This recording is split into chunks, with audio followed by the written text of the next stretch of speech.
Hey everyone, welcome to Red Men TV. It is the morning after Liverpool lifted the FA Cup. We're still at Wembley because we parked the car here.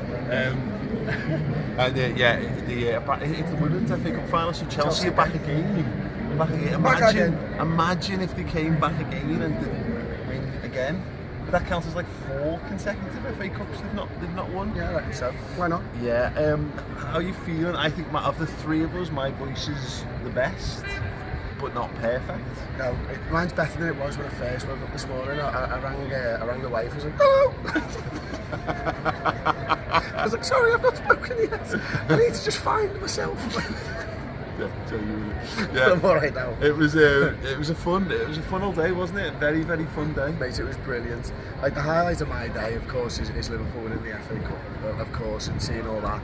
But the non-football highlight of my day is we wore around for like 2.5 hours, didn't we? We were trying to find the beer. We went to every restaurant and had a bar, and we tried to get into Box Park. We tried to get into the Green Man, and we eventually got into the Fan Park after like 2.5 hours. And we're there, and the footies are flying overhead, and Tom's there with his 2 beers, and this footy just comes from downtown, knocks both of his beers.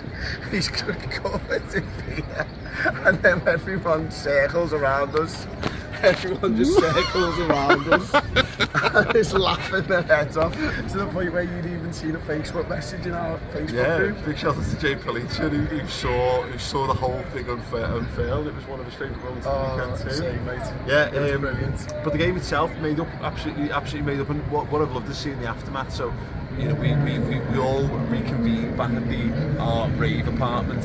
Unbearable, by the way, absolutely unbearable.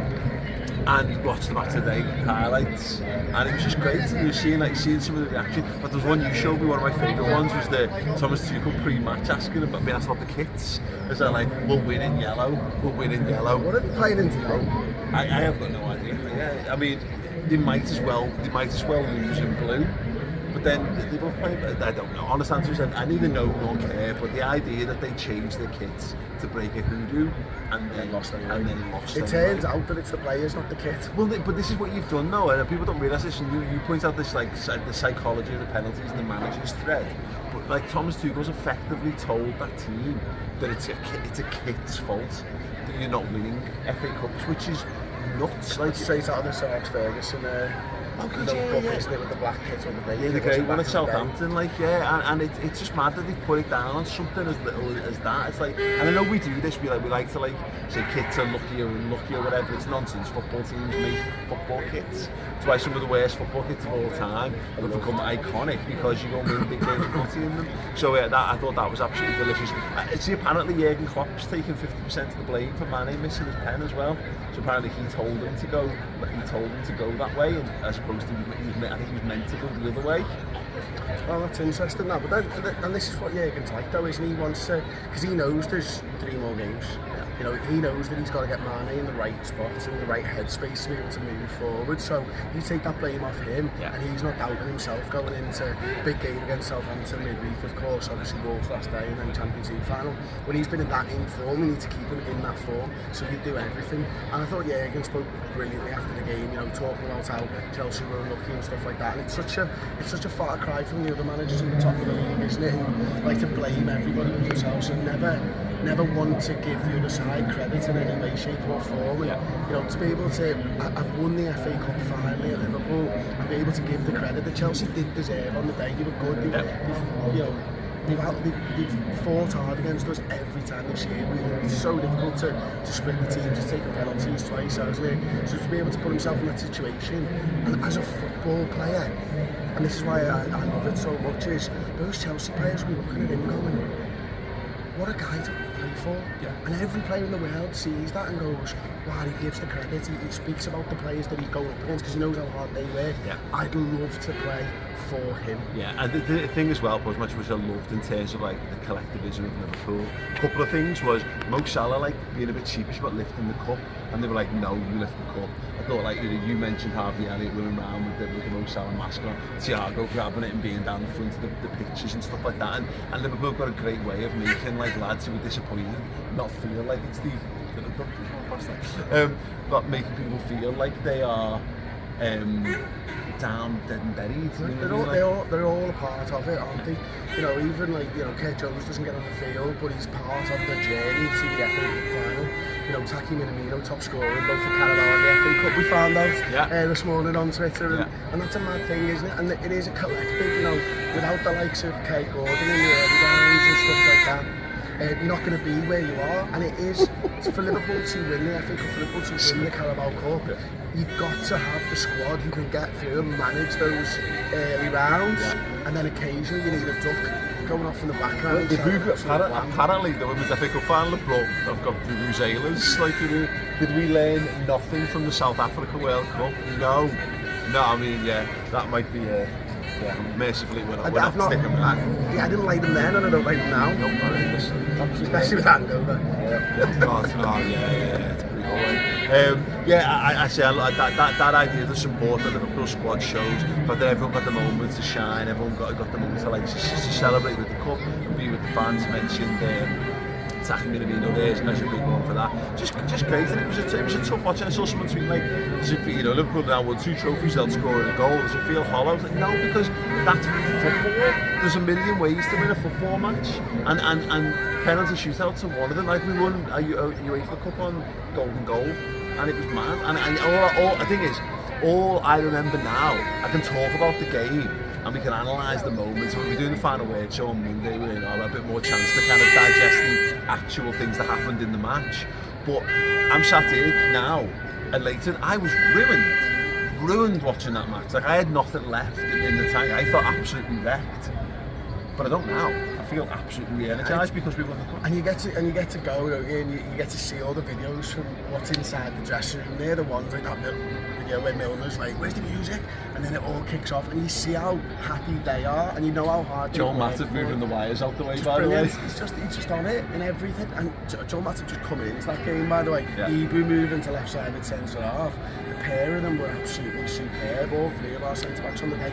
There wasn't a lad who put a bad shift in yesterday. You can't put a bad shift in against Chelsea in the cup final, can you? No. It's just the way of it. No, and again, as you mentioned, Chelsea with the sound, they were great as well in their own way. But it's weird how it feels like it's what Liverpool are. And I was talking, so I did a show with Flav last week. It's obviously a Tottenham fan, and he said it's mad supporting a football club that just loses when it's not meant to. And I was like, I literally support the exact opposite. Like, Liverpool just are a football team that for no apparent good reason seem to find ways to just win silverware. And we can talk about, like, me and Tom had a chat about this, but it's the culture. The Chelsea fan park was rubbish. Like, it's just them sitting around, they've got a couple of songs, but it's the same songs every other football club's got. We've got a songbook. You know, you get in the ground and it's covered in Liverpool flags. They've got a few crosses St George, and like they've got a couple of British flags, and they've got one of those, and they've got that Born to be King one that's all about some British stuff, which is actually good because it means something to them. They don't have the same thing, and they've got the flags that they get given for every final. Like, it's another final, it's the 3rd final we've played Chelsea at Wembley, and it's the 3rd time they've been given an entire complement of brand new flags to wave and stuff, and that's what they have to resort to is we just start singing songs and stuff. One thing I want to talk about, and I haven't totally read all of the coverage on this, but I've seen a lot of the furore around it on social media, is obviously booing the national anthem. I want to make this perfectly clear. Liverpool, it wasn't an isolated couple of people or like louts or whatever booing the national anthem. We do it every single time we're in a game where the national anthem gets played, and there's a whole litany of reasons behind that, and not all of them are based in like just things that have happened in the last week. But I put a tweet out before talking about this, about how, you know, we're living in a world where last week Prince Charles sits on a gold throne next to a crown and talks about the hardships. The crown got a car on its own. Yeah, and genuinely, like, you know, like when there's an energy crisis, the paper, you know, and it's that. And I know people like the royal family, and it's cool if people like the royal family. That's absolutely fine. I'm sure they're all right as whatever as people. Like, and I've said this before. Prince William, I don't know, mate. I don't know people, so I don't want to slaughter people as human beings.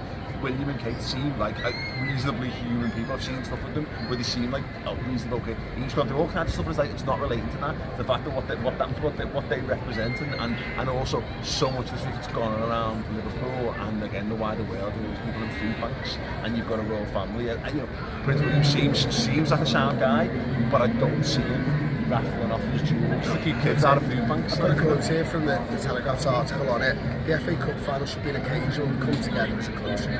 It should not be ruined by a minority of fans' totally shameful behaviour in this year of all the years, the Queen's Platinum Jubilee. This is dreadful.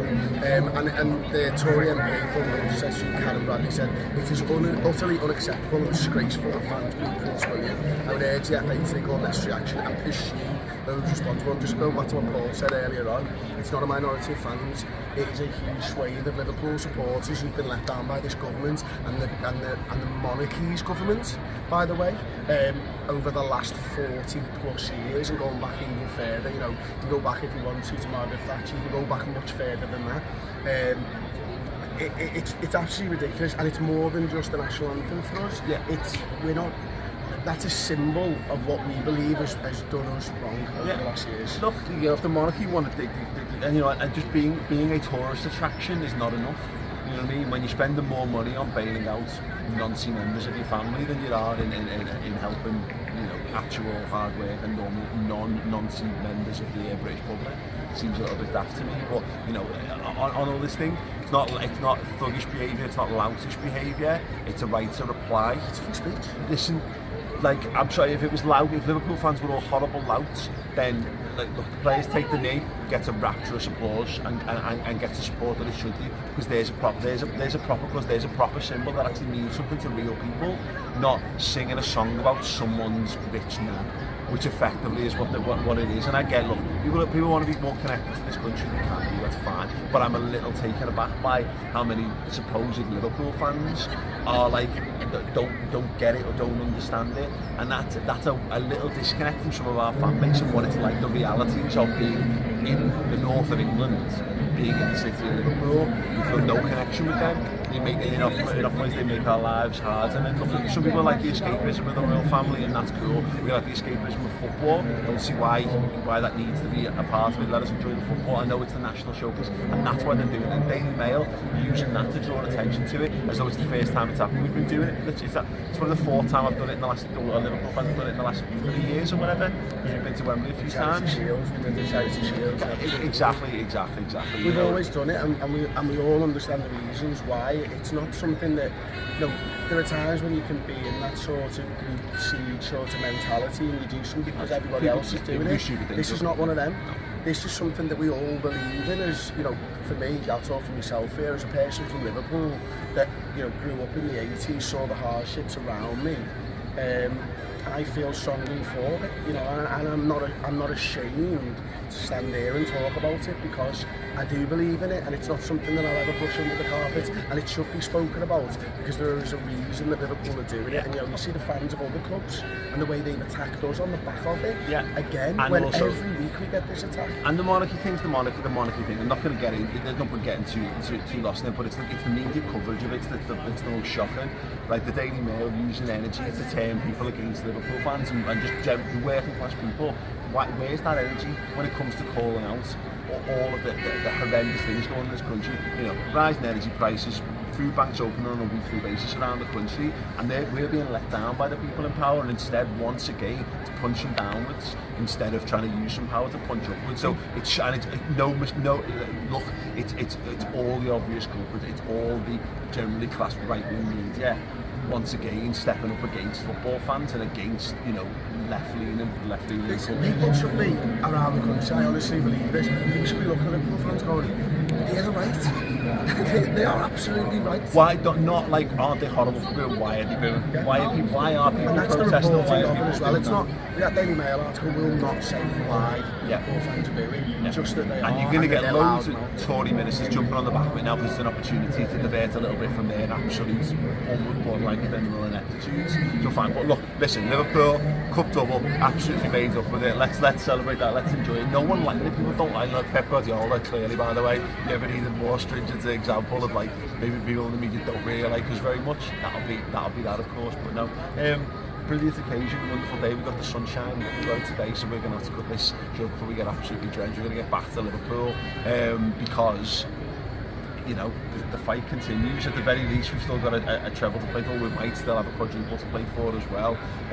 Hopefully big Mark Noble gets the send-off that he deserves, and that would be a 7-0 win to West Ham United today. But listen, more from us on Red Men Plus. The Final Word show will be streaming live at 10:30 tomorrow morning. That's going to give you a lot more in-depth and detailed analysis on the game itself, so if you want to relive that, there's a vlog up on my channel right now. There'll be a matchday experience going up on Red Men Plus as well, and a whole host of other amazing content as we gear up towards Paris. Perfect time to join Red Men Plus. You guys are absolutely amazing. So are Jurgen's mighty Reds, but also slightly less so the Daily Mail and potentially the Monarchy as well.